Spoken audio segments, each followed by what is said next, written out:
characters from last week. Navin, I know you rolled up 2 more. I think it might make sense to keep them as backups. So we've got 3 players and 8 surviving characters. So it'd be. I'll tell you what, actually. Let me think how we'll do this. 3 and 3 and 3 is 9. I'll tell you what. Oro Maggie, how many of the characters you created survived last session?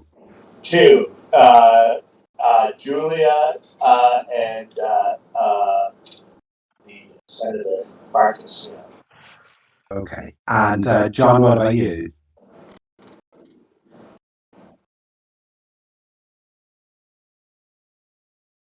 Uh-huh.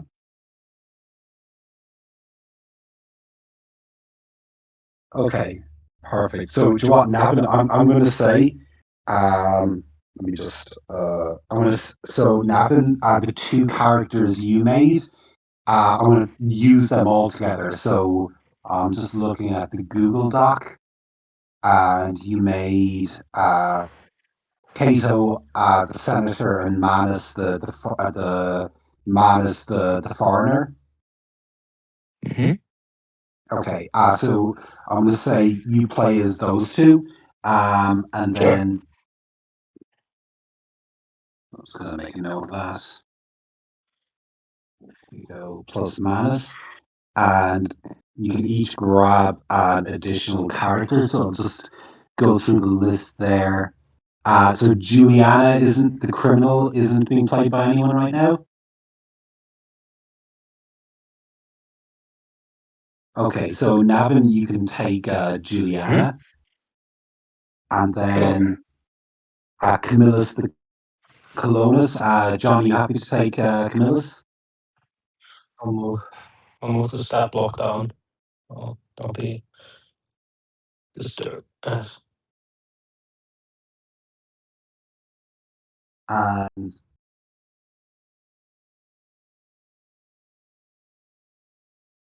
And Oro Maggie, you're 1 short. You only have 2 right now. Yeah. I'm fine. So in that case, do you want to take Caraco the dog? Sure. Yeah, sure. Okay, perfect. So that gives us 9 characters that gives us 9 characters to work with. Yeah. So listen, I think we can go ahead and get started. Is there any questions or anything like that before we begin?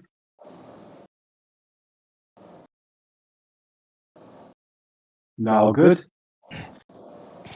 I haven't. I read the session report after you posted it because I was curious, but I'll be honest, I don't remember too much besides the border creature. So I'll just be along for That's the great. ride. That's great. I'll give you just a very quick recap. So all of you found yourselves captured by Caesar's forces. Now, there's a variety of backgrounds here. All of you, in one way or the other, had earned the enmity of Caesar. You woke up within a dungeon after having been drugged and dragged there. You woke. You found yourselves pursued by this strange boar-headed creature who killed several of you. So in our last session, the party spent most of it trying to avoid this creature running through the dungeon, losing a number of your members. You found yourselves towards the end of it chased again by the creature. You ran through this strange. So most of where you had been was like worked stone, like a dungeon. But when the creature started chasing you, you fled through this natural tunnel lit with this eerie blue light. That tunnel brought you to a strange creature with these long, silken black wings, concealing a very feminine form of alabaster skin with this extremely alien face of best described as like 3 three face with like three dark holes set in alabaster skin. So when you encountered that creature, one of you, I believe, Marcus Salvius, or one of you was a senator anyway.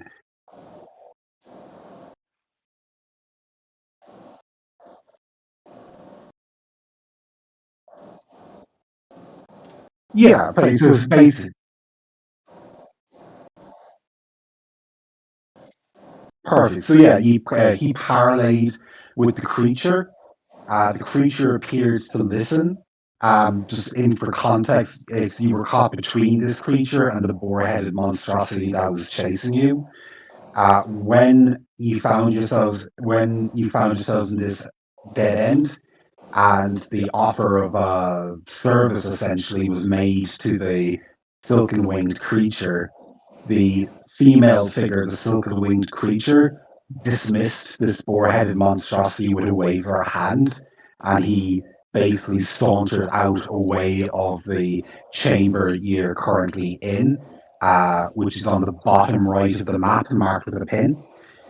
And the session, I suppose, ended with the creature in this like serpentine hiss, basically saying, perhaps on this night you could be of use to me.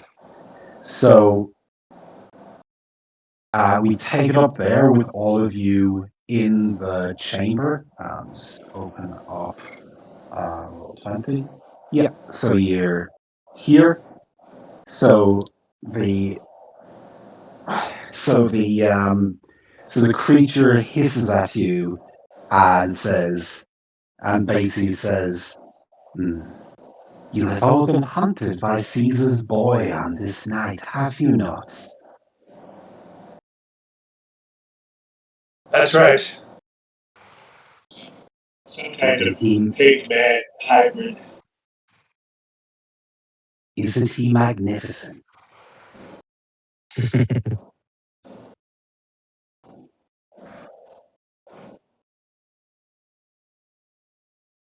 I will tell you what you need to know. He is the first of my beautiful progeny, the first of a race of monsters birthed by the seed of an emperor and a sister of the imperial family and the lemure you see before you. They shall go out, they shall create beautiful, delicious chaos across the empire. He is the first of the brood, though he will soon be surpassed. That is where you all come in.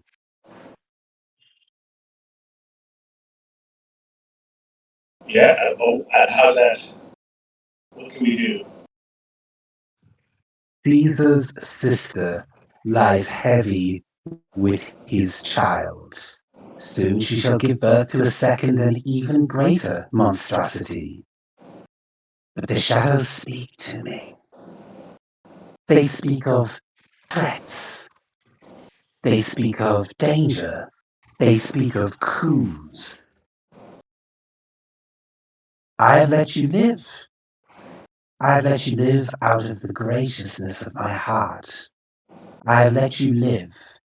I have let you live that you may go to the villa above us and ensure that Caesar's sister Julia gives birth safely on this night. That is all. Simply ensure the birth goes to plan, and that nothing happens that should threaten the second of our beautiful progeny. Well,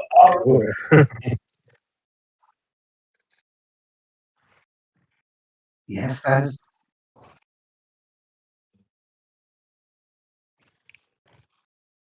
things that peasants tell their children go bump in the night. You do not need to know what I am, nor can your pitiful mortal mind comprehend it. I am ancient. I am flesh and shadow. I am immortal,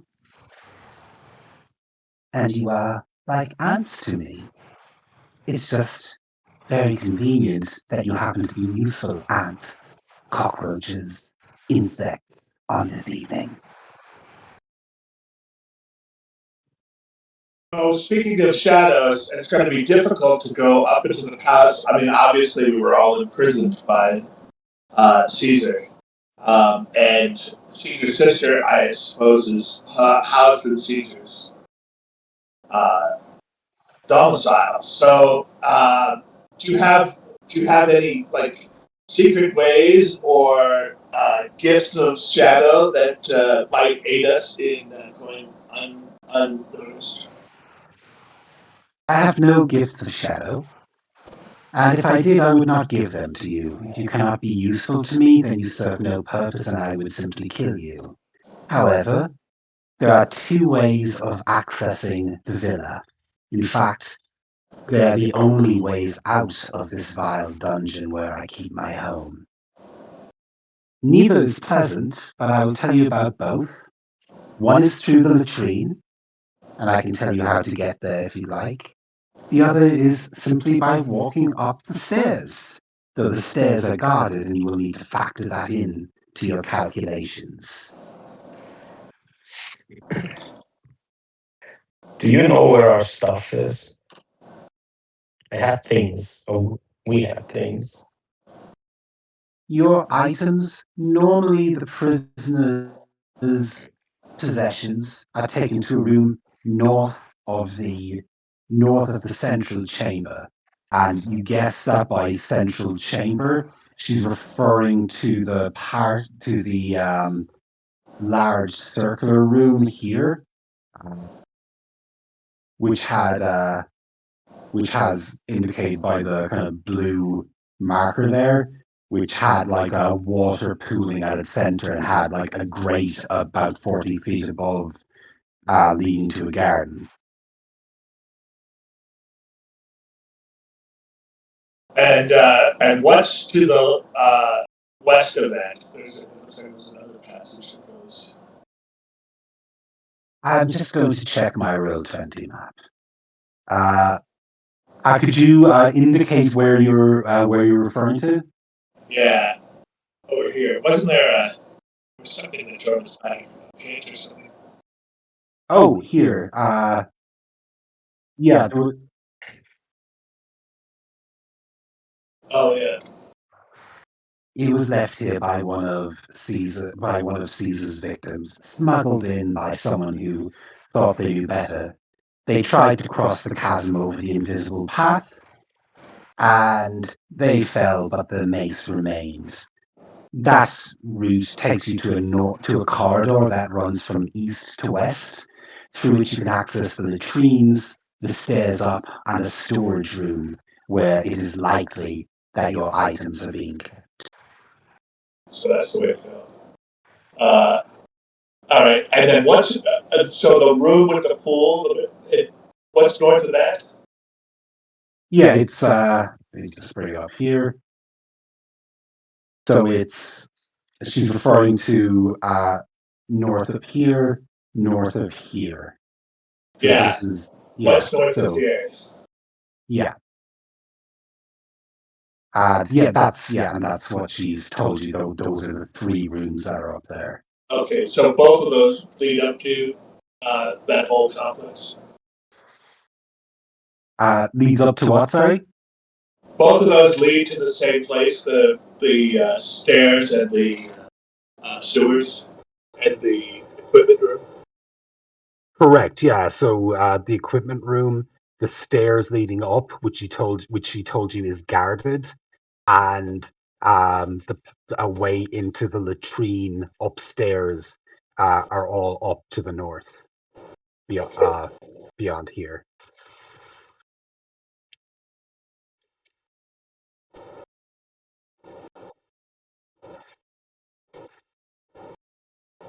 There is an invisible pathway that allows passage through the chasm room. And she spreads her wings like magnificently wide. I have no need for such things. I simply know that it is there. I do not know what the path is.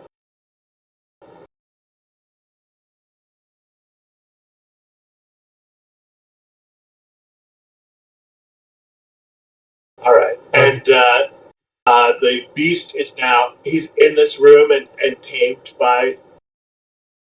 He left when she dismissed him.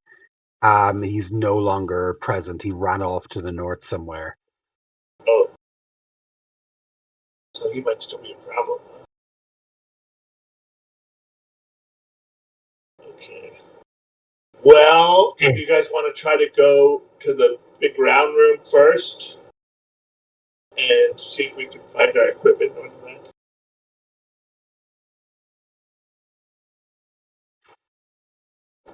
No, she said there is up that way. There is a stairway that will lead to the villa, and that stairway is guarded.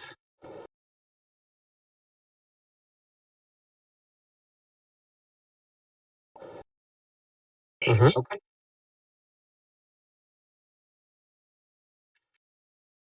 And she goes, "Not so quickly, darlings.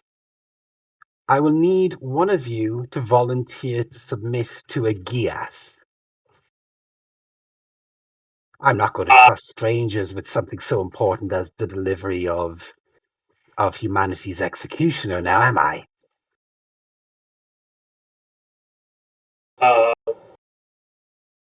Parako the dog steps forward, says, I'll shoulder that burden. Okay, so she puts her hand, which she raises out, you realize only has three enormous, long, pointed fingers, places it on Karako the dog's head. Karako, you feel this sense of energy flying through you, and the certain knowledge that if you fail to carry out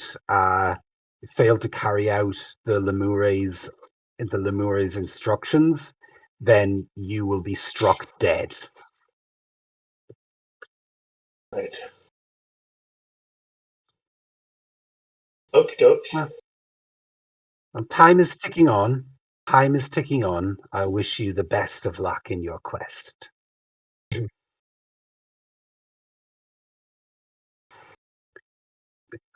Yes, and you must ensure that it occurs.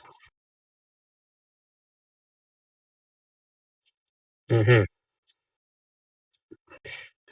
What way is safest to the blue round room? Straight, or I don't remember what's here. There was body, a pool that we all had to wait. Oh. There might be something under that water if we dredged it a little bit. And I do think we should go back and try to get that base, now that we are sure there's an invisible bridge there. Okay. Do we want to look in that kennel? The creature's kennel must be off to the left there as we come out. Right here. Where he started. Is there light? Are there torches or anything? So that's just something we should check in on, right? So where you are right now, this cavern where the Lemure is covered in these glowing blue mushrooms. So I'm going to assume just that your characters are smart enough to they extinguished your torches when you came in here. So the way we left it last week, there were 2 torches in use, 2 torches ready to back up. So I'm going to say when you leave this room, the torches will kick in again, and the timer in terms of turns, them running out, will kick in.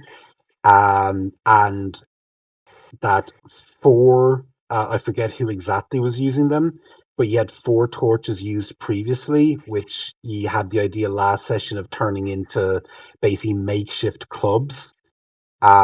So I'm going to say just basically who's going to be carrying torches, and who's going to be carrying those extinguished, used up torches that you're kind of using as improvised weapons.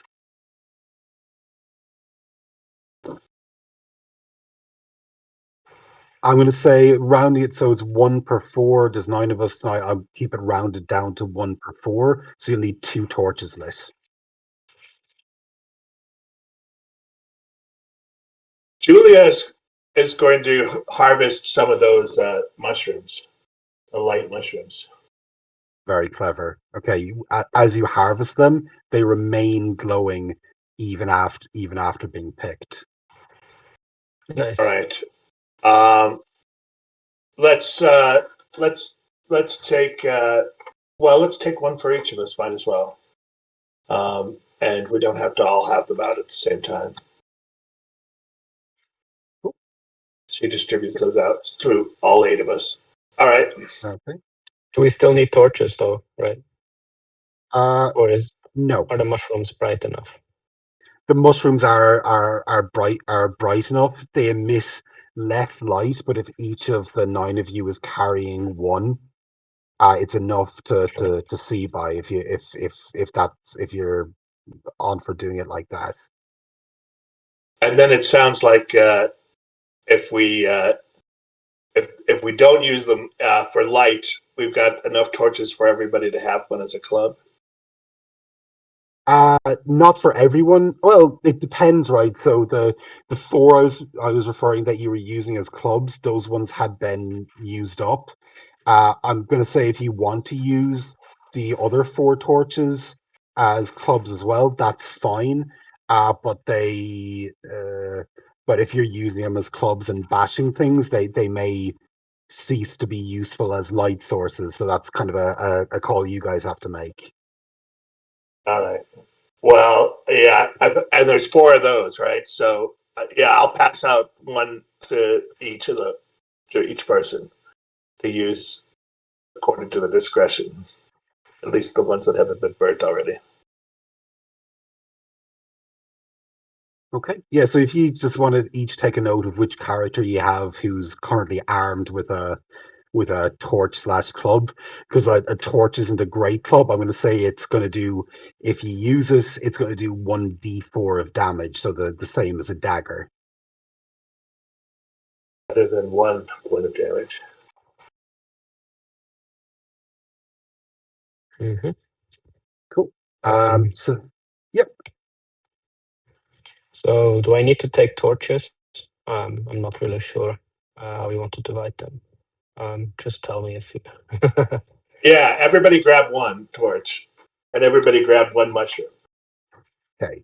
So there's 8 torches and 9 characters. Which character is willing to go without a weapon? Oh, that's Julia. She'll rely on Julia? the mushrooms. Yeah. Perfect. So yeah, Julia's unarmed. She's not much good fighting anyway. Okay, none of you are. So the other thing, if you're about to leave the chamber and go back to the dungeon, again, because it's such a big party, rather than going through the whole formation, could you just tell me which characters are at the front and which are at the back? So will Karako the dog. Perfect. And who's bringing up the rear?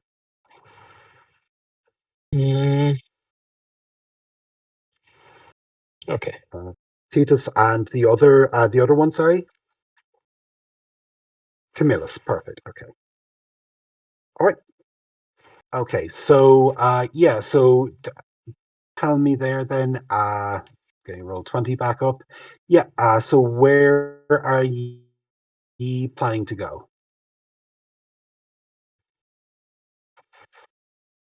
Yeah, sure.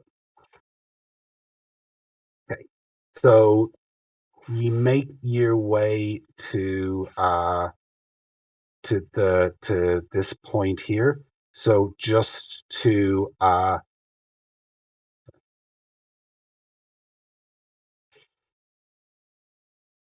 yeah. So basically, just to remind you of this room here that you passed through earlier, there really wasn't much in there besides a pile of straw in the. Let's check it.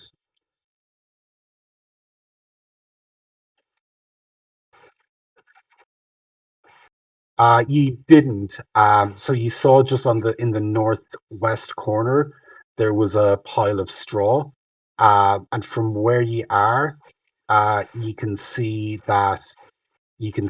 to the west. This room, as you kind of ascertained, was a room that was previously there was a barred window here.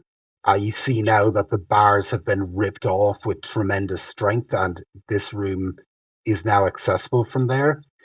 You can see that there is something lying on the ground in there, something small, maybe a something small, something very small, and that there are sort of crude carvings on the wall. In fact, the carvings from the distance you are, so you're still one room away, covers the northern and southern walls of this room here. And yeah, the pile of straw mentioned. This is the only kind of distinguishing feature of the room you're currently in is here in this spot. Let's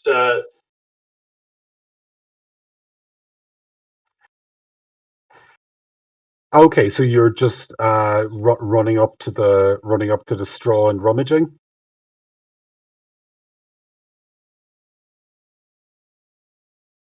Okay.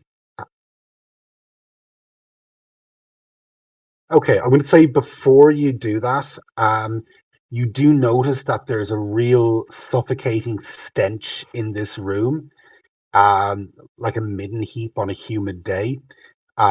You notice that it's really disgusting anywhere in the room. The air is just suffused with this. As you get closer to the straw with your makeshift club, um, in front of you, as you get closer, you notice two things about that pile of straw. One is that there is something shiny glinting underneath it, and two, that the pile of straw is writhing with these minuscule pallid insects. So I'm going to say, just because you notice that as you're approaching it, you notice this before you touch it with the club.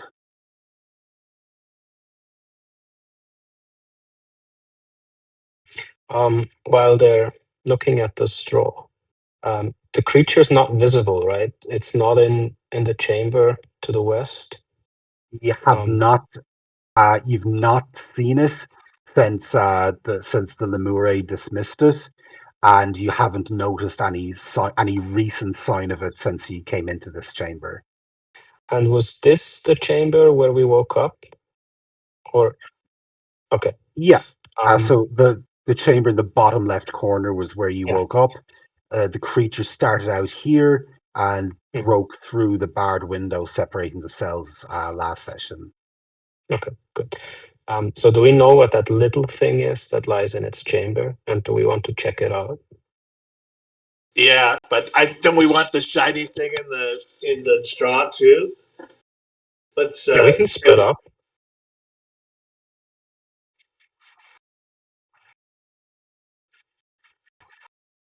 Sure. I like it. Okay, so you're lighting the straw, is it? Okay. I think Uh, my guys would meanwhile sort of walk like at the same time, so we save time as a group. mhm. Walk into the other room just very carefully towards like until we can make out what the thing might be that's lying there. Okay. So I'm going to say two things. Which specific character is lighting the straw? Okay. So Antonius, uh, you use the last sparks of the torch that you extinguished recently to light up the straw, which catches fire very quickly. As you see it sort of smoking and picking up, you see these it picks up quickly, and you hear like those little pallid writhing insects. They actually you hear them scream audibly, like little insect screams, but there's enough of them that it's almost as loud as a human. So I'm just going to quickly make a an encounter check for that reason.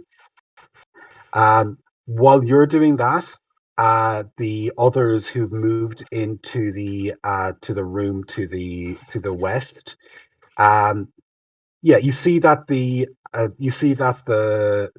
what's lying on the ground is a rusty dagger, um, and that the wall is covered in crude carvings. And as you enter the room, you come close enough to see that the carvings are the same phrase over and over again. Love me, carved in this childlike scroll. And looking at the dagger and how sort of blunt and damaged it is, you can quickly put together that it was likely used to just absolutely cover every surface of wall in this room with "Love me, love me." Um, Mhm. it's a lot like that, just absolutely covered every inch of wall in this phrase. Is it still pointy, or uh, like is the Yeah, dagger still useful to stab someone? it's in pretty bad shape, but it's just about serviceable. Then Manos would pick it up. Okay, perfect. So if you want to add a dagger, rusty dagger to Manus's inventory, Yes. Manus is probably going to give. I'm assuming Manus will probably give his club to Yes. Julia, so that you all have some type of weapon at this point. Sure. Okay, perfect. Um, yeah. So and Antonius, I'm going to say it's probably going to take a turn of time for that for the straw to kind of burn through. Are you willing to wait that? Just in uh, the context that just obviously time is a resource. Just basically, do you want to expend the resource of one turn to wait for the fire to burn through the straw?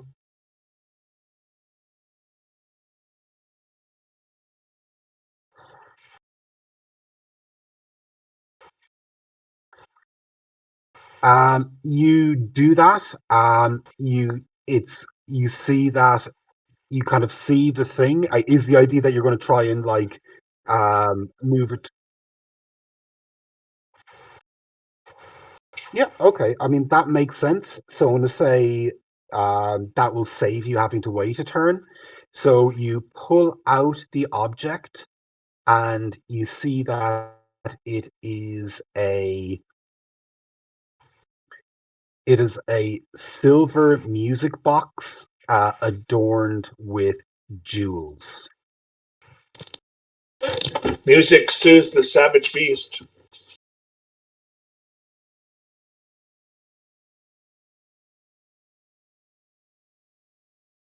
It's warm, but not so hot that you can't pick it up. It's quite nice, actually. You'd reckon in the forum you could probably sell it for about 250 gold pieces.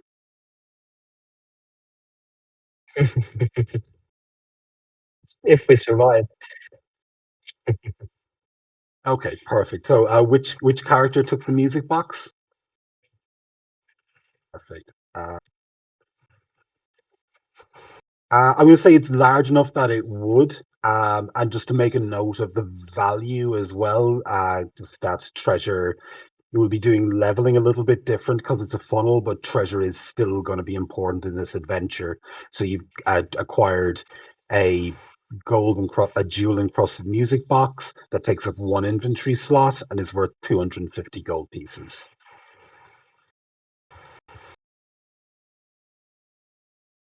Hole between the beast's kennel and where we first woke up. That cell, right? The beast broke Mhm. a hole between those two. Yeah, he basically has he's ripped out the bars that were separating the two cells. So there's like a 3 foot by 3 foot window here, which is a little bit of a squeeze, but like all of you could easily pass through it into that room if you wanted to go there. I think we probably should do that. And are the bars a single iron grate, or are they separate bars that we might use for weapons? There, there's about like 5 iron bars, like the traditional ones you might see in an old prison, as weapons. It'd still be difficult to get them out because it's not so much that he's just ripped them out. He sort of bent them and cracked them open so that they're like they wouldn't really be, even if he could get them out, they wouldn't really be usable as weapons. They're too bent and disshaped and cracked into several pieces, you know?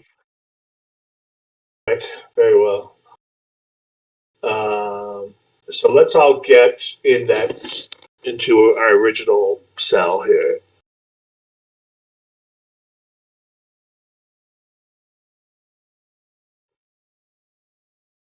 And then I think we'll proceed north from there. There was the grieving lady to the left. I don't know if we want any further interaction with her, but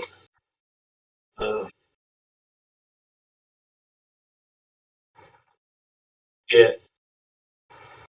Did she have some relationship with Caesar's sister?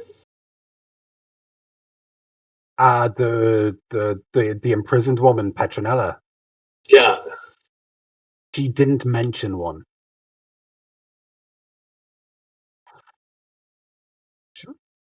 Okay, so her cell's in here, so I assume you're going up here to talk with her. Yeah. Okay. So you make your way back up to Petronella's cell, which just to kind of remind you that Petronella's a woman of kind of noble bearing, but completely emaciated, dehydrated, and is joined in the cell by 2 dead bodies who you learned last session were her sons. Um, and as you approach the portcullis behind which she and her sons are sitting, she is stroking the face of one of her 2 sons, going, "My Drusillus, my beautiful Drusillus, what a good boy! Oh, you love your mother." And then she kind of like glances and sees you there, and she goes, "Oh, you're still alive. Oh, well done. Have you met my boy, Drusillus? Such a handsome boy."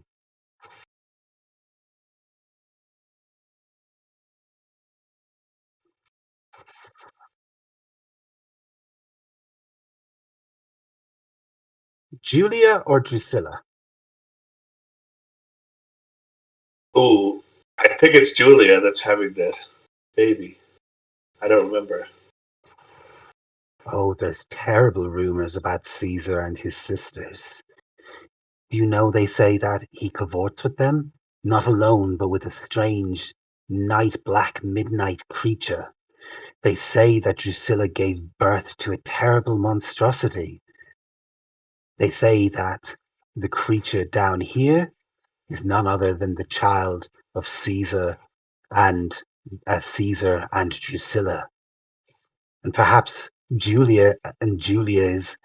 They also say that Julia is pregnant with another monster. Have you seen her belly? Swollen and distended as if she was about to give birth to a horse. The dog Horrible shouts out. creatures. The dog shouts out, "We must help her! We must help her!" There's no helping her. The gods will not look kindly upon the impieties she has committed with her brother. I feel sorry for her sisters in a way. Yes, yes. Some more Bad incestuous. family. Hmm. Well, Drusilla hasn't been the same for the last year. She mostly keeps to herself. Drugs. She calms her nerves with drugs. Julia was close with Caesar until recently, though she doesn't participate in the festivities so much since she is so heavily pregnant. And are you a member of the family, Julii? Are you part of that clan? He spits. No, the very thought, the horrors they have conflicted, the impieties they perform. No, I'm a woman But of patrician stock, mother to 2 good boys. We've she's but were you out in the household, or you seem to be pretty familiar with the goings on? we've little choice but to attend the parties. Those who decline Caesar's invitations find themselves dead. Well, we accepted the invitation, and as you can see, it hasn't turned out well for us. But yes, I've attended the parties in the villa. I see. Well, I think we extend our invitation for you to come. I mean, there's nothing left for you here. To come with us and hope for freedom.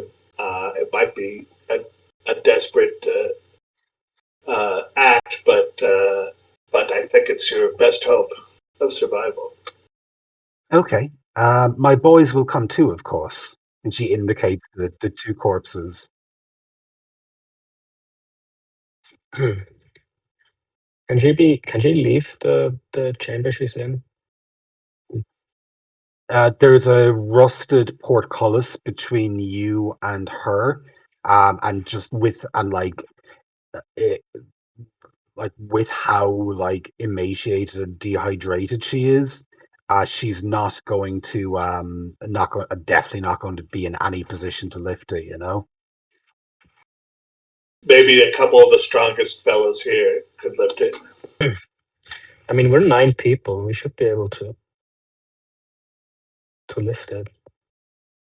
You're 9 people. I'm going to say with the corridor is relatively narrow, so you could probably squeeze in about 4 or 5 of you to be in a position to be lifting.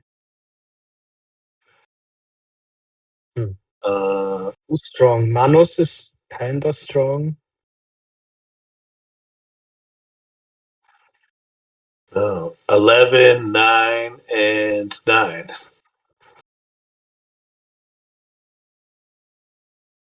Anybody with a 13 or better? Yeah, just Manos has a 13.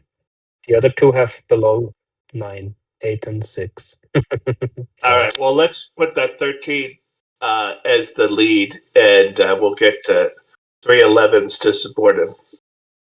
Okay. Yeah. Just before you do that, I will let you know that the portcullis looks extremely rusted and poorly maintained. So you can kind of infer that if you do lift this thing, it's likely to create quite a lot of noise, just to factor that in. Oh, dear. Can we come back for her?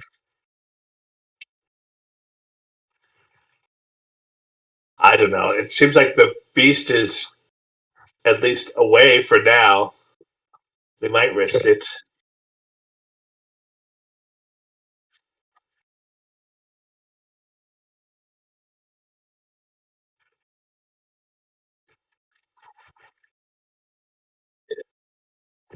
No, we'll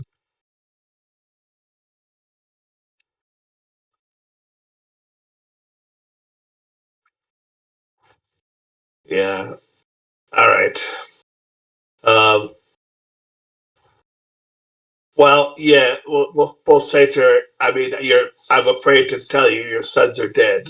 I know that's hard to hear, but your sons can't accompany us. They're already in. They're already with Hades in the underworld.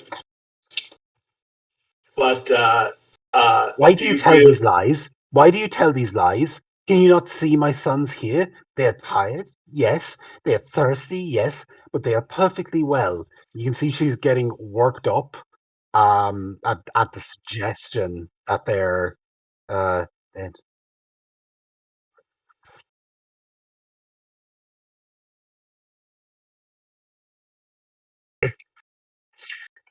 Yeah, but the portcullis is too heavy. We can't lift it now. We'll need to come back Oh, with some tools. that makes sense. Very well. I shall wait here with my boys. Yes. Good luck to you all. Good luck to you all. I assure you, My father is a proconsul, and you'll be well rewarded for the services you've rendered to my family. He is so fond of his grandsons.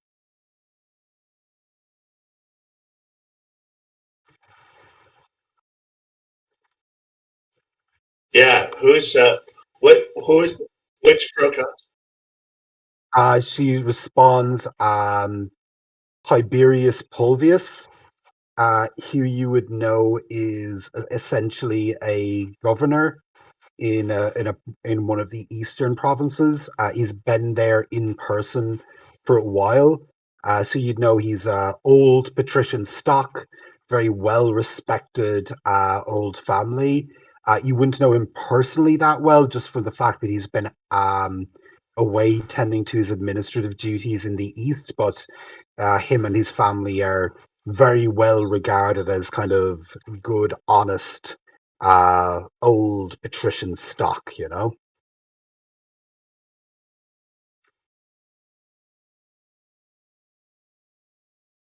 I'm going to say I'm going to say maybe for the purposes of this, he has been to the imperial palace in the capital. Uh, he has not been to any of Caesar's villas. You know, his most famous like villa where he spends most of his time is on an island called Cadme, and you're kind of inferring just from the fact that the people you've spoken to that Petronella just assumed when she said the villa that she was referring to a specific one. So you can infer from that that that's where you are. So you have been at parties in the Imperial Palace, but not here on Padme, as you suspect is the place where you are. Oh dear. So we're on an island.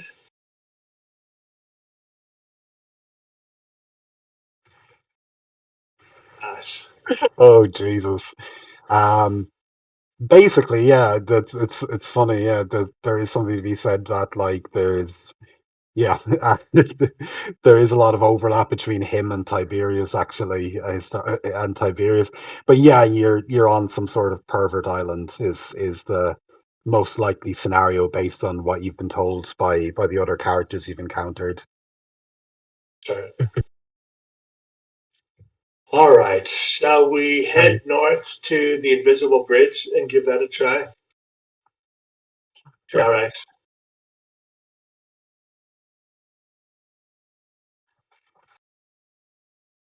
Uh yes.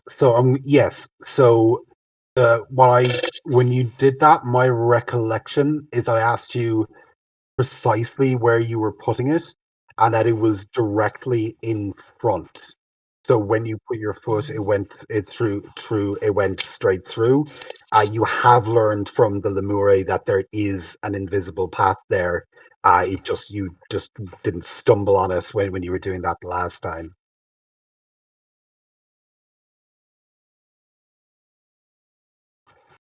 Maybe we Okay. can, um, uh, yeah, or maybe a fabric or like a piece of clothing we can just sort of um, throw. And I do have some Um, rope. Rope might I help had. us as well. you all have so you have the clothing that you're wearing. You have about, I think all of you have like 10 foot of rope each.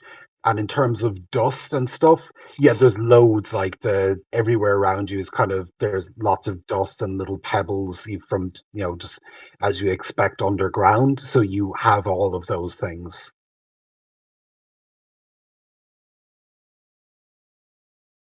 Okay.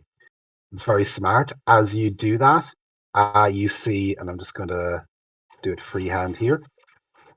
Uh, you see the dust make a path uh, like this. So you can see that on this part of the room, the dust, instead of falling into the chasm, uh, where uh, where one of your comrades lies dead, you can see that there is where I have that blue line.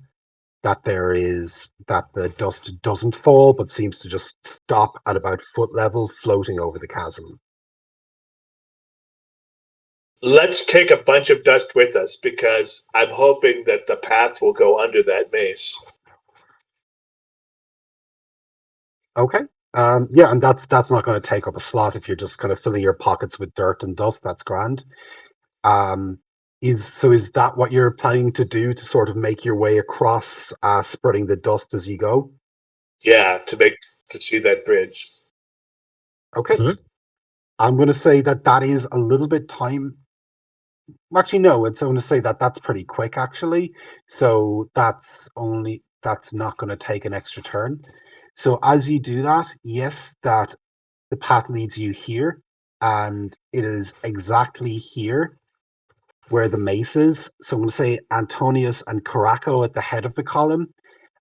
You reach the center of the chasm, with the mace,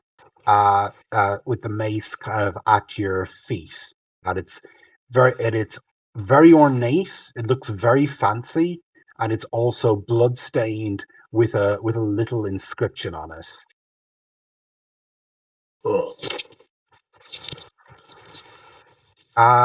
So looking down, the inscription reads, "In truthfulness, victory."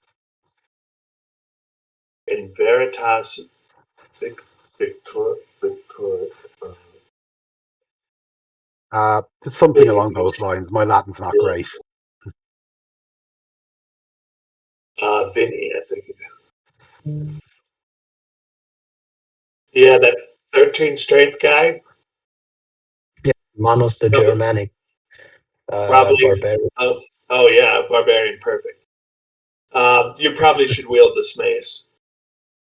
Yeah, he can take it.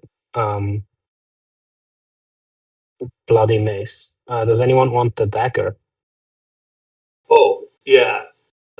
Who's next strongest or next most agile? Then you can throw a dagger.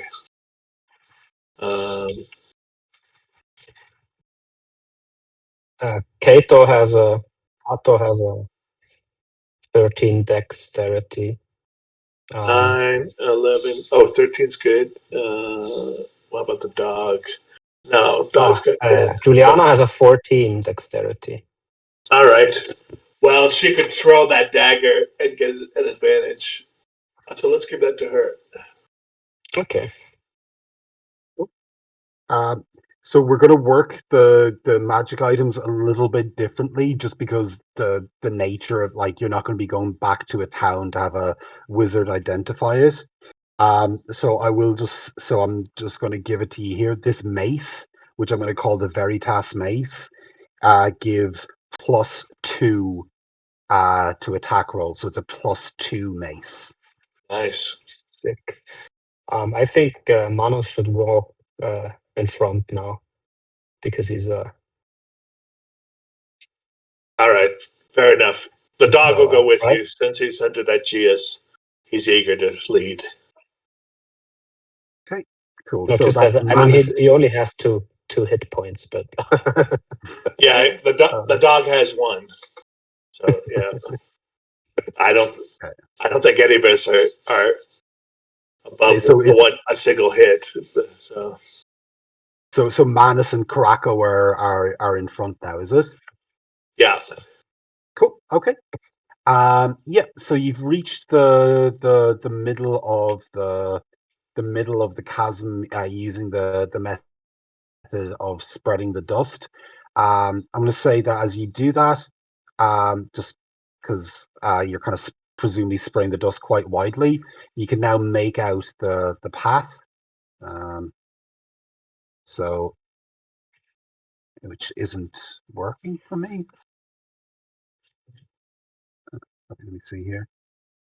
Oh yeah, sorry. Which goes here, here, here, and here. So you can see, based on the dust just floating over the chasm, the invisible path that the Lemure told you of. All right. Well, let's follow that. Okay, so you're heading north? Yeah. And when we looked down that pit, we didn't see anything shiny or of interest. No, it's a very deep. Oh, I'm going to say, yeah, with your mushrooms in hand, you can see the corpse of Aemilianus, uh, with at the very bottom of the chasm on the southern side. If you'll recall, Aemilianus led the creature here, so the rest of you could escape, and his spine is current. He appears to have landed in a very awkward way, just about make him out at the edge of the mushroom light, and you can see him sort of bent backwards, like bent the wrong way, just from the way that he hit the ground. But other than Aemilianus's corpse, you don't make out anything in the anything in the chasm.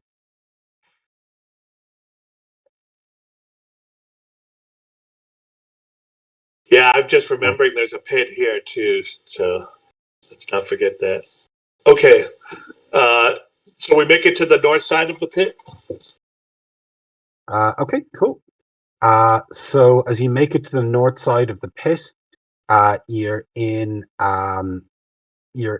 visual range of a room just to the north of it. In that room,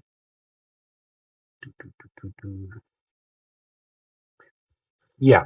So this room is completely empty, apart from from a dense blanket of undulating maggots writhing atop the rotting corpse of a rotund man in blood-stained senatorial robes.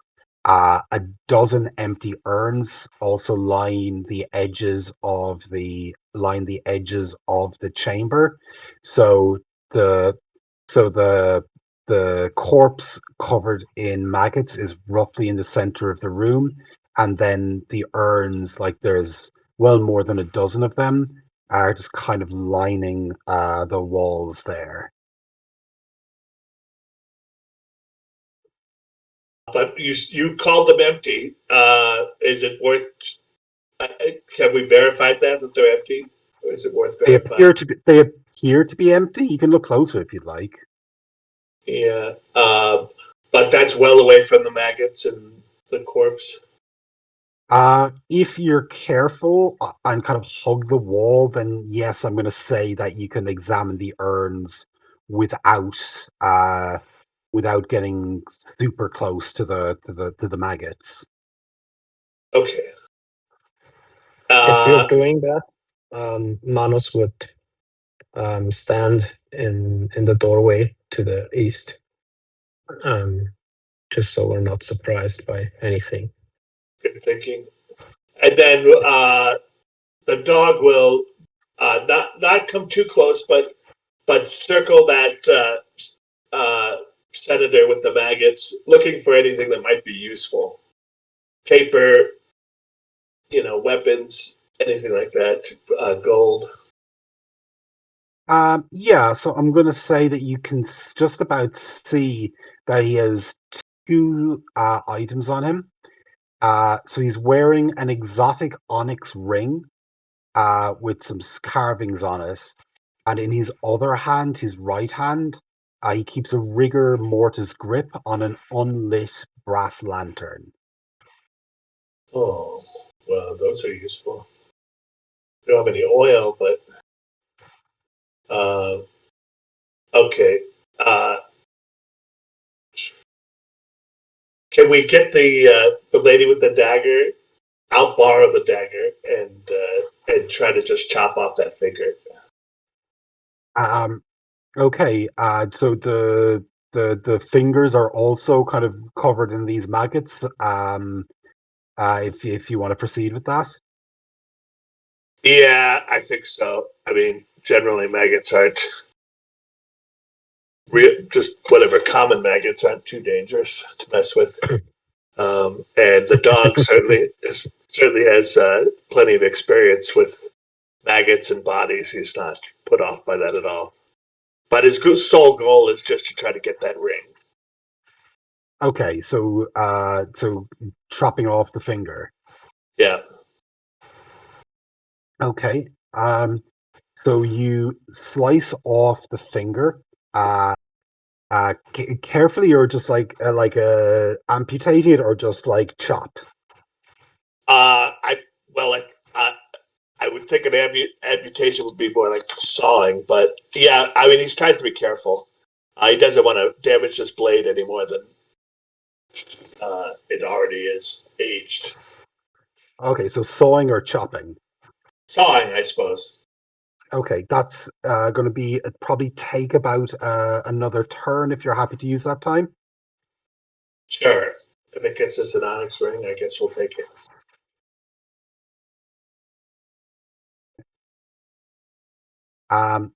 All right. So as you cut through the finger, uh, these maggots, these maggots, seem to. It's like a blanket that sort of. It's almost like And a. It's yeah, almost like an anemone, like shaking, like a jelly in the fridge. Um, and when you're about halfway chopping through the finger, the maggots start piling onto your hand from the corpse. You realize pretty much that though they appear like normal maggots, they're not behaving like them, as they suddenly, like in an aggressive wave, start trying to crawl up your hand. So at this stage, I'm going to ask do I want to say Navin to roll a d6 because we're about to enter initiative? Yes. Let me find the dice.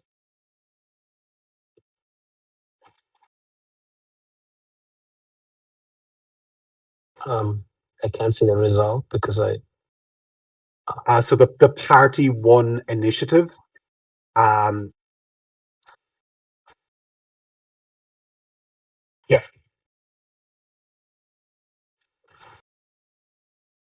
Found it. yeah. Yeah. So the party has won initiative. So just to set the scene, Um, these maggots are starting to crawl all over Caraco. Very quickly, they're clambering up his arm, almost up to elbow length. Um, you guys spot this pretty quickly because you're kind of on alert anyway. So the first move in this particular fight is down to the party. So what are you doing as you see Caraco being swarmed with these undulating, unusually aggressive maggots of unusual aggressiveness? Just because Uh,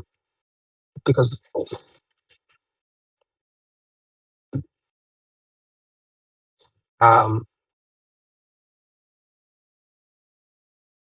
okay, so who's I have, I have a did question. anyone? Go ahead. So because Manos stood next to the exit to the next room or hallway, um, is there something we saw there? Just as like how far away, or if there's a dead end or anything, because that might influence the decisions. Yep, nope, that's totally fair. So I want to say Manus, as you're standing guard, you do see, in line with what Libitina told you, that there is a long corridor running Mhm. to the east of where you are. Um, Glancing down the corridor, you see that it is covered in rust-colored bloodstains. Uh, but beyond that, it's covered in rust-colored bloodstains. Otherwise, with your quick glance, you don't make out anything else in this corridor. But from the geography of the place that you've seen so far, you obviously work out that uh, this turn here would connect into the large central chamber. And you just reveal it a bit more to give an idea. And yeah, like Libitina kind of told you,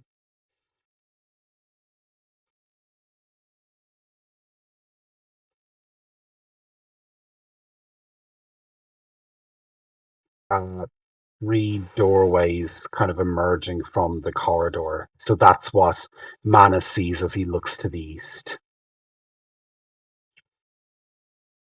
Okay, so one idea was to throw a torch. I don't know if that does anything, to be honest. You're throwing a torch into the swarm of maggots. We might just burn the dog if we do that. I want to say there's a 1 in 6 chance, because there's only a 1 in 6 chance of that happening. So right now they're only starting to climb on him, but most of them are kind of not onto him yet. They haven't swarmed him yet. They're just kind of starting to. Now, during that time that he was sawing, did we discover anything in any of those jars? You did. They smelt like old wine, and you found that one of them was filled with tepid brown water, but nothing apart from that.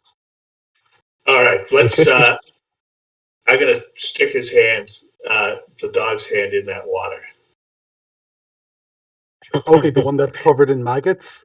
Okay, Yeah. so we'll come to that in a second. Was someone saying they were throwing a torch? No, that was a question if we want to do it, but I don't think it's sorry. worth it, to be honest. I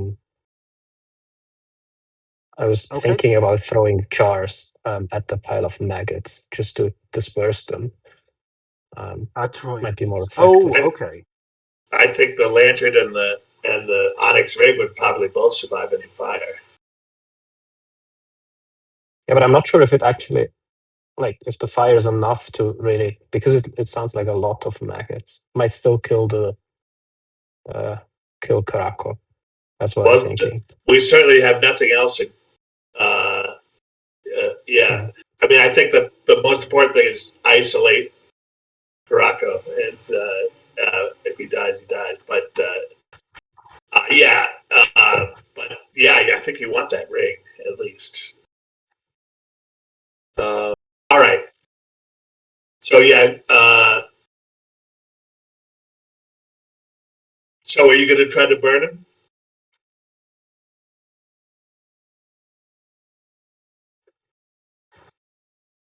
Okay. Yeah. No. Fine. 1 in 6. Yeah.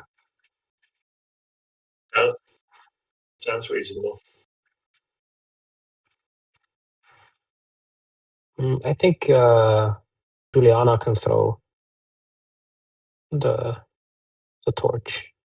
She's got one, and she's good at throwing stuff. Okay. So is that what you're doing then? I think so. And the others would move into the hallway. I think that's smart, right? Get them out of the way, so we don't have more people covered in maggots.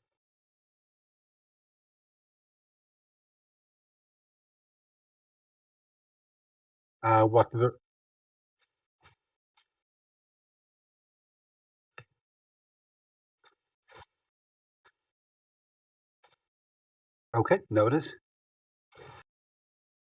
Okay, so Juliana is throwing a torch at the maggots. The rest of you then, one of you mentioned trying to kind of pace out of the room. Is that what you're doing, or some of you doing it, or? Yeah, Julia and Marcus are definitely in that group. They're just trying to quarantine from the maggots. Yeah. Does she need to throw the torch? Like, how big is this carpet of maggots? Can she just stick it in from above or something? Yeah, she could do that if she wanted to. It involved getting close to them, but she could do it without necessarily touching any of them. I think that might be more effective than throwing. Trying to.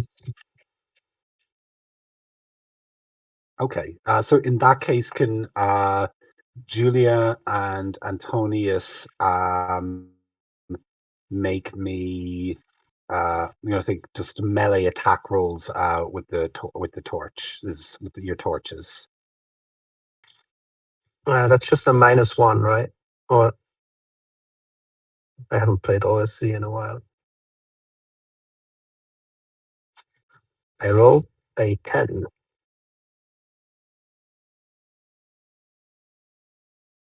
Okay, as he thrust the, as he,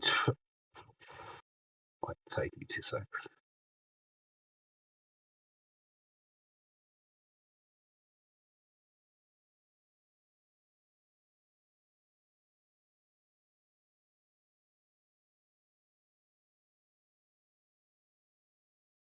So as he thrust the torches into the maggots, um, they holes appear in the sort of blanket of them as he in the blanket of them, and as he kind of thrust the torches down, they sort of space out.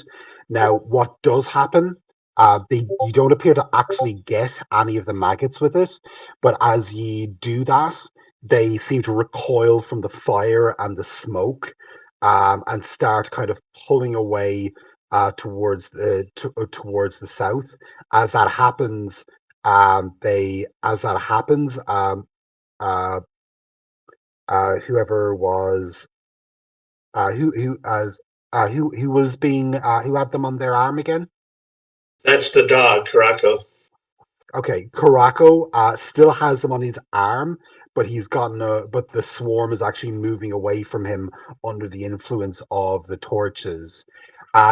Did someone say Karako was doing something as well as all that was going on? Yeah, I was thinking I'd stick his arm in the water, see if we Do, could clear do you want that? the Do you want that to be Karako's action, or do you want him to do something else? Well, this seems pretty effective, right? Maybe he's just going to lean into that and bring his arm, move his arm, shake his arm, and move it a little closer to the fire. Try to remove all the maggots he can. Okay, so you move your arm towards one of the torches. The smoke kind of drives them off towards the south. I'm just going to make a note that there's 3 torches lit now, um, and driving to the south. So you've driven off the maggot swarm. um, but it's sort of I would describe it almost as a standoff. So you've driven it a little bit to the south, but it's still undulating and sort of moving, and occasionally testing with like a tendril of maggots towards towards you guys before getting a little bit freaked out by the torches. I'm just going to roll something here. Is there a clear path to the ring and the lantern now? Yes, so you've driven them off the body, so you can see the ring and the lantern on the bloated corpse of the senator. So yeah, there is a path to that now. All right. I think the dog will try to grab both those items. Okay. All right, so I'm going so the dog's going to try and grab both those items. Yeah. I'm going to say it'll happen next combat round. I'm just going to say that your action this time was getting the Caraco's action this round was getting the maggots off him by thrusting his arm at the torch. I just rolled morale for the maggots, and they look like they are going to strike again. They look like they're sort of regathering, focused, regathering. Hard to describe it as courage, but certainly getting a little bit more probing. Is there anything that any characters on year end who have not taken an action or movement this round who want to do something? Let me check.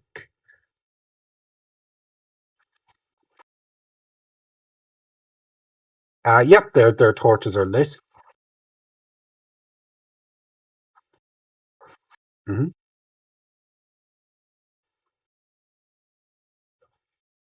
Okay. Do you? Hmm. Cool.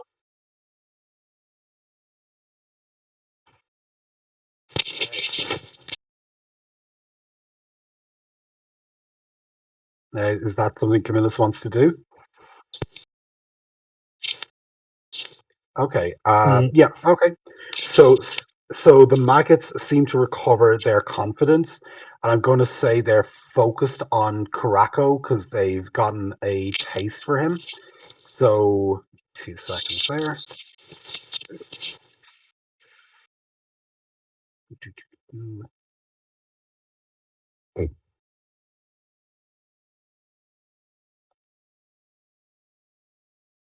So Caraco doesn't is your AC higher using ascending armor class? Is your AC higher than an 8? Let's see. AC is 10. Okay, so the maggots start kind of writhing towards you. I'm assuming you're still that the party as a whole is sort of brandishing their torches. The maggots seem to be trying to like envelop you, but they don't succeed. They're kind of pushed back by the torches, and you're quick enough on your feet that you manage to kick them off before they can properly sort of ensnare you. So the maggots round is done. So it's back to the party. So what are you doing in your standoff with this horde of ravenous maggots? Correct. Yes.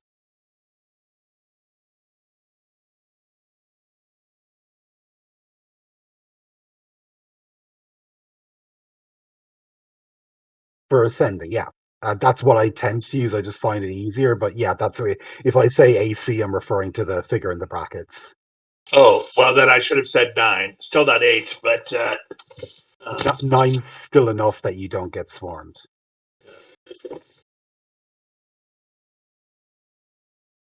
Okay, so the party's turn now. What are you doing? the dog's doing that plan where he's grabbing the ring and the lantern, and then Okay, it you sounds like have we're those. throwing a flaming hat at them. And try to retreat. Okay, so Camillus is setting a hat on fire and okay, throwing it into the creatures. Okay. Yeah. Okay. Is there? Okay. So in that case, if that's what you want to do, could you make me a ranged attack roll for Camillus?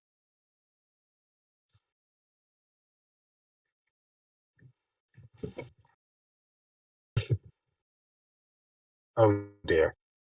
Camillus, you do that.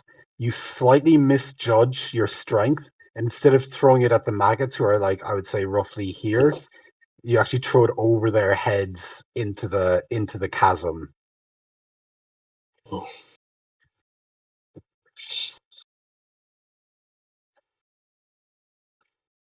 Okay, there's still a lot of you. So what are the other members of the party doing as you see Camillus just set his hat on fire and throw it into a pit? What are the rest of you doing? I think the plan is for Caracos to be able to retreat with the things. Sounds like he's got him, like- so we should run.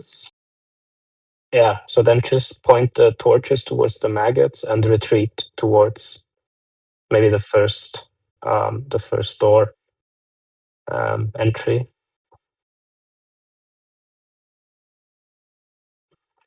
Yeah, we can put one torch on it. It seems narrow enough. We just put one lit torch down and sort of cut off their way so they won't follow us. In the At least tunnel for the entrance. moment. Yeah. Yeah.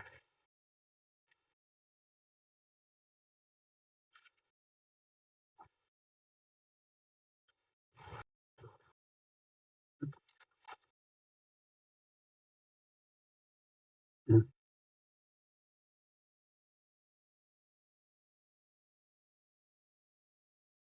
Okay, so is Titus then kind of bringing up the rear as the rest of the party go ahead so he can do that? I know. I mean, I'm just sort of clarifying it. You just like there's other ways you could do it as well, you know.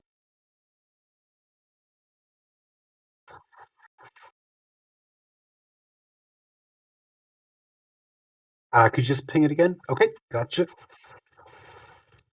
Okay. Okay. So you're Caraco has them. Okay. Anything else? So there's obviously quite a big party. Anything else you're doing as part of this round? I think we're getting back into formation here. Okay. And anything else? Well, no, Caraco looks at the ring if he's got time, Mhm. just to see if there's anything to learn or useful about it. Yes. So you look at the ring, and I'm gonna say, uh, after combat, he can take a turn to figure out what it does. Again, there's no sort of local mages guild in this adventure where you can just get it identified or whatever. But what you can see looking at it, it's very exotic. It's an unusual style. And what you see, the carving on this ring is of a strange beast with the head of a fox, the hands of a man, and the tail of a monkey. It's an inscription of an extremely bizarre creature, unlike any you've ever seen before. Again, head of a with the head of what looks to be a fox, hands like those of a man, and a tail like that of a monkey. Another one of these abominations. All right. Caraco's going to hand that ring over to Marcus. And does anyone? I mean, we don't have any oil, right? So we're just carrying this. I'm going to say you've enough time to check it and see that no, there's no oil in it. All right. Well, let's hope to run into some oil and just carry that along as an extra burden right now. Okay. So yeah, is that it for the party? So this turn. Okay. So I'm just going to indicate where Titus where Titus Pullo placed his burning clothing here. So that is currently on fire. As you retreat to down this way, you see the maggots sort of temporarily regroup. As they get to about here, they seem torn between the corpse and the wall of fire and smoke, which they recoil from. And to the extent that this mass of slithering creatures creatures could be considered to have an intellect, they, as a unit, seem to decide that the lovely, delicious dead senator is a lot more pleasant than the idea of slithering through fire. So I'm going to say you're now out of combat, as the maggots don't appear to be pursuing you and have returned to the corpse. So so you guys are here with the burning tunic behind you. And I'm gonna say, because I do need to just rest my voice and get some water. Are you happy for this as a place to take a quick 5-minute break? We're not gonna go past 9, so are you okay with a quick 5-minute break? Yeah, sure. Perfect. So I'll see you guys in 5 minutes. All right. Yes. 9 o'clock is the top of the hour for you. Oh, I've missed them all already. I'm I don't know what you mean by top of the hour. I mean that we're 30 minutes. So 30 minutes from now, is that when we're stopping? Correct. Sorry, yeah, I forgot Okay. we're all in different time zones. So yeah, Yeah. we'll take a 5-minute break and we'll have 25 minutes of play before we finish up. Yeah, I'm in Denver in America, so it's like Oh it's shit! What time? It's like really early there. yeah, it's 1:30 in the afternoon. Okay, wow. Yeah. I'm in Sri Yeah. Lanka, South Asia, so it's in the middle of the night. Whoa. Okay. Yeah, I'm stuck. I'm waiting for a flight to return home because of all the trouble. world events. Oh my god. Yeah. Okay.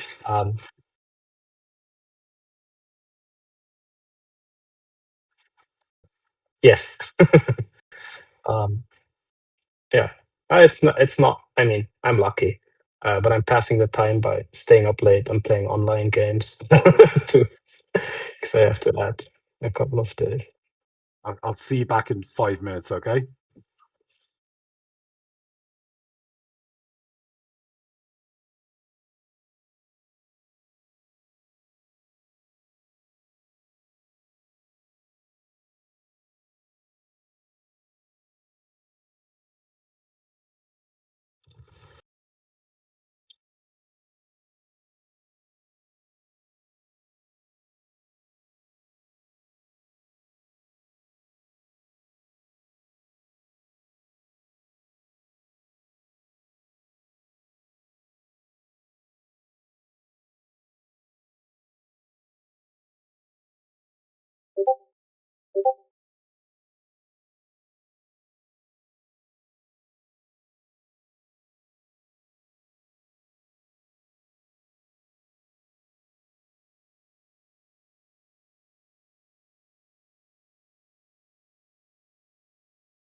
Hey, folks.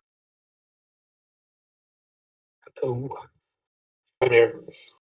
Okay, perfect. Just before we continue, I just missed it in my notes. Who was submitted to the Geas earlier from Libitina, from the Lemure? That's the dog. That's why I'm risking him in so much. Rocco. Clever. Smart, yeah, fairness. Okay, cool. So look, as you guys flee past here, then you can see uh, there are three doorways leading up, as the Lemure told you there would be. Um, so the other thing about the room that you're currently in is that there's lots and lots and lots of bloodstains there. I'm going to say, because you're such a long column, that you can make out that there are doors uh, from these three different doorways. Two of them have oak doors. This one here, so this one and this one, and this one does not appear to have any door. And there is what I can only describe as, coming from that room, the vilest smell of shite that you've ever encountered in your entire life. And being Romans and, you know, taking your dumps communally, you have smelt quite a lot of shite in your life. This is a particularly pungent, large example of the genre. Yeah. So what are you guys doing? So I would guess Okay. keep one up alight. I don't know how we're getting the fire if we don't keep one of those smoldering. Okay. yeah, I'll keep one. So Yeah, I'll keep one. okay. Who's keeping the torch lit? Kato. Yeah, but we but need the fire to light new we've torches. we've used the fire a couple times now for as a weapon, and I don't. If we extinguish all the torches, I don't know how we're going to make more fire. So I would guess that first one is the sewers, second one is the where our stuff is, and the third one is the stairs up. Yeah, I mean, look, you can kind of see into the first one. You do, based on what the Lemure told you, that one of the other doors is where your stuff is held, and one of the other doors is the way up to the villa that she mentioned was guarded. I'm going to say that from the corridor, you can see into the first room, the first of the three rooms, and what you see as I scroll through my PDF is yeah, uh, just a room that at this distance is almost but not quite overpowering a noxious, sickly sweet odor of crap. Uh, and yeah, you just see a that the room is covered in an ankle high pile of urine, feces, and perhaps even and who knows, perhaps even worse. So this here is not so much a sewer. This seems to be just a underground chamber filled with shit and piss.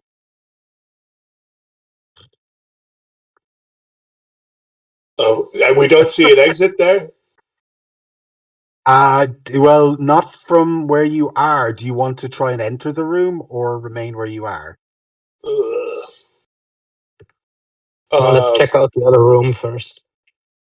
All right. Yeah, I think there's a pretty good chance that middle one has got our stuff in it. Let's go there. Yeah. Okay. Maybe we can listen at the door first. Yeah. Okay. So give me a sec there. So you're listening at this door here. Yeah. Okay. All right. You put your ear to the door, listen very carefully, you hear nothing from the other side. Should we listen at the other door as well, just to be like, if does that make sense? There's someone This approaching from there. this door here. Yeah. I mean, the others can already go in and start looking around. We can just send one person. The dog will open that first door and just a peek in. We Okay, say then, that first door. Is that this door? That's right. The middle passage. then Okay. Juliana will go and listen. Okay. Meanwhile, same time. Cool. All right. So, and any other of your taking any other actions besides those on this turn?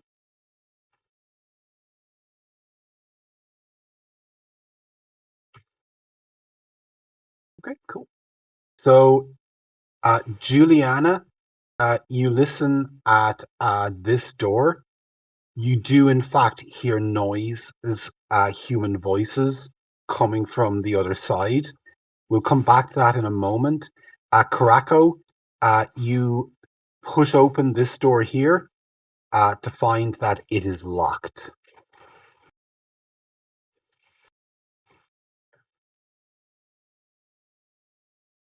How And stout does the door look? pretty stout. Yeah, it's kind of reinforced oak. It also doesn't appear to have been damaged as much by time and water as some of the other doors, so it's pretty sturdy. Pretty sturdy looking door. We never found a key anywhere in our benches. I don't think. Is there a key? Is there a keyhole? There is a keyhole. And I'll cut Well, back. Oh, sorry, go on. it seems reasonable to assume that the guards on the stairs probably have a key. I was What thinking kind of lock is it? Standard lock.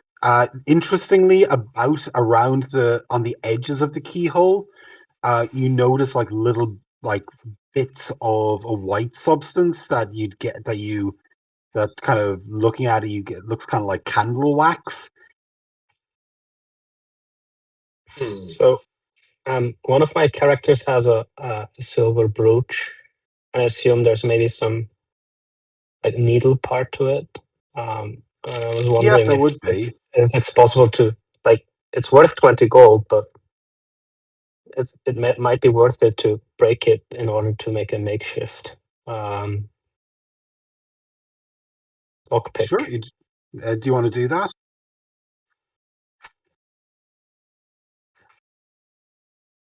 Manus will offer his. He got a mace he's carrying, so he won't need the brooch anymore.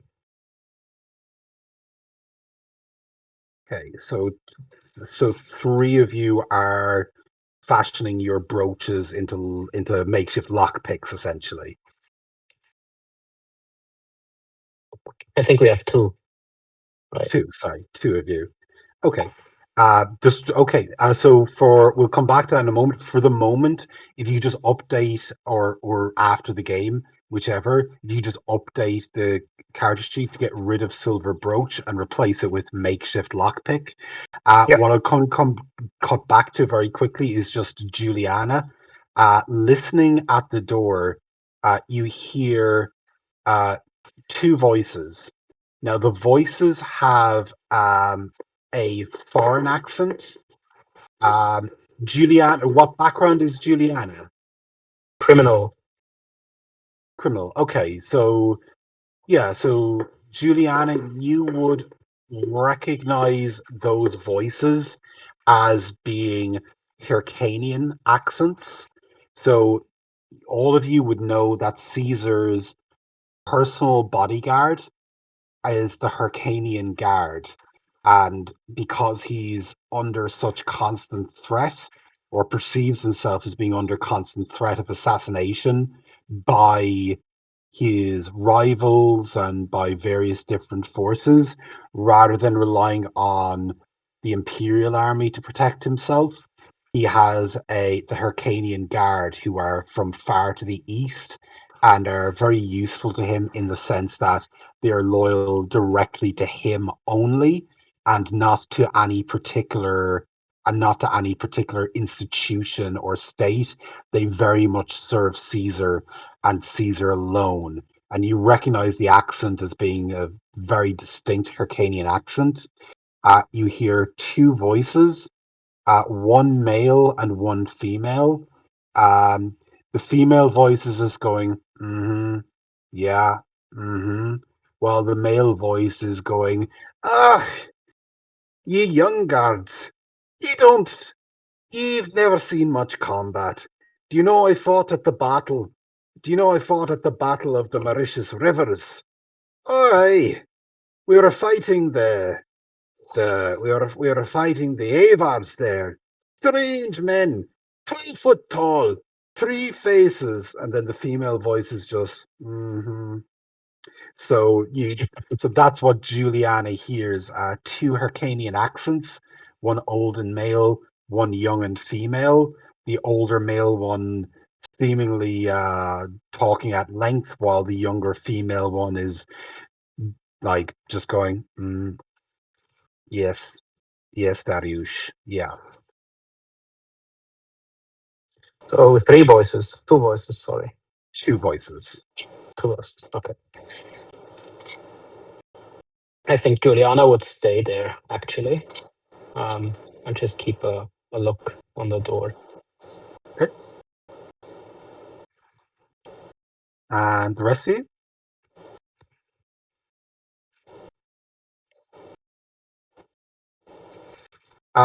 Yeah, so who's doing the lock picking? And his background is spy. Okay. Works. Yeah, I'm gonna say you've got it'll take one turn to attempt to pick the lock, Antonius. And I'm gonna say you have a 2 in 6 chance of succeeding if you want to roll for that yourself. So on a 1 or a 2, you succeed.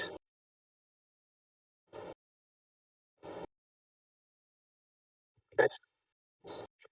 Okay. There is a satisfying click as the door opens. 2 secs there. Yep. So the door opens, and behind it, you see a room that is absolutely that is packed to bits with crates. So you see at least a dozen crates in here. At least a dozen crates in here. There's not much else. It's just a dusty, empty room. But the eerie blue glow of your mushrooms mixed in with the orange of the torch is reveals a huge pile of crates. Though you can't see from here what exactly is in them, but you've uncovered a room full of crates, whatever may lie within them.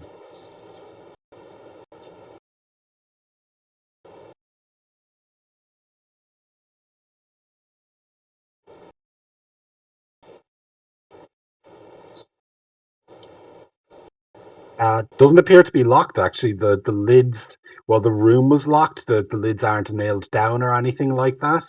So you would be able to just open them if you please, if you wish to. Okay, so we'll say because it's Antonius doing it. Antonius, if you look at the character creation sheet, you'll see a list of seized equipment. I'm going to say that in that crate, you find your seized equipment. So all the different items that you were taken off you when you became Caesar's prisoner, you've been reunited with. And what I'm going to say, just to save time, is any as any of you characters go to a crate and lift it up, you find the items in the seized equipment list for that background. So yeah, so you guys have found your stolen seized goods. Mm-hmm.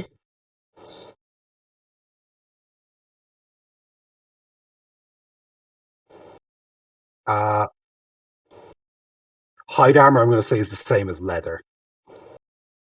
Yeah.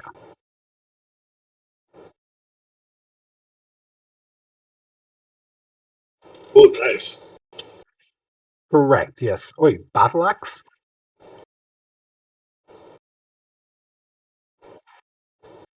Oh, shit. Okay, this is why you playtest. I didn't realize that had it, but I'm not gonna. But yep, so you have a. So this is. Does it specifically say axe or battle axe? Battle axe. You have a battle axe. Monos gets one too. Wow. Wow. I don't think my guys had any of that stuff. Yeah,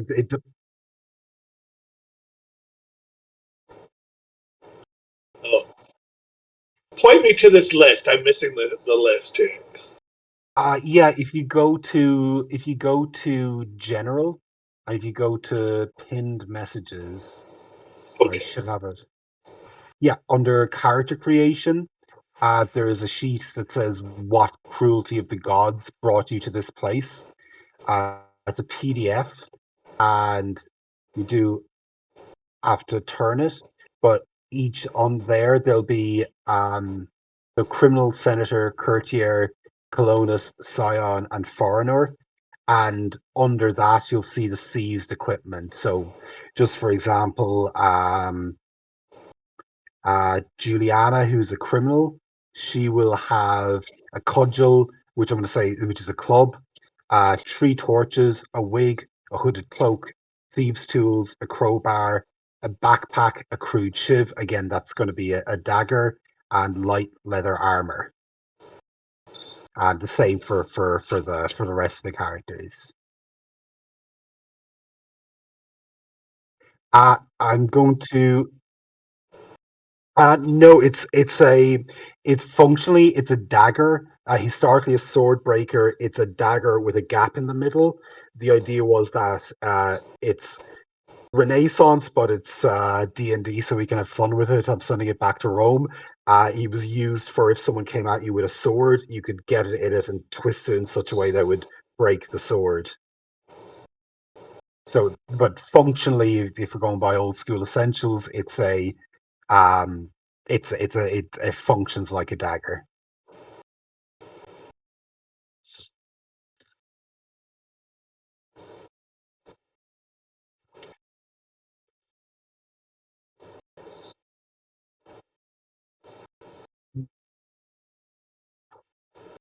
Correct. Yeah, yeah. No, so you can trade those items between you or whatever you want to do strategically. Um, what I'm going to say is I think it does make sense to end the session on a high note because you've recovered this equipment and it's put you in a. Remember, you basically more or less all started off with nothing. So it's a good point, I would say, to finish. Just what I am going to ask you, just for the moment, just to keep it updated, just with tracking and stuff, if you could just update the characters you're currently controlling, if you could just update that in the Google Doc, just so that we know who has what and where things are with slots and so on. I think it feels like a good place to end it now that you've recovered your equipment and you know how to get up to the upper villa. It'd be a nice spot, I think, to rejoin to take things up on the next session. I think I'll need to do some.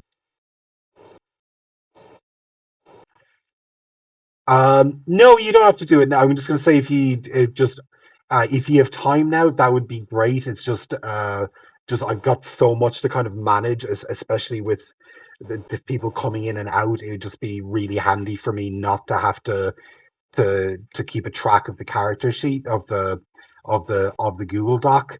So if you can do it now, great. If not, it's just when you get a chance, you know. If you have time now, if you don't, just within the next couple of days would be great, you know. I'm not sure about the slots.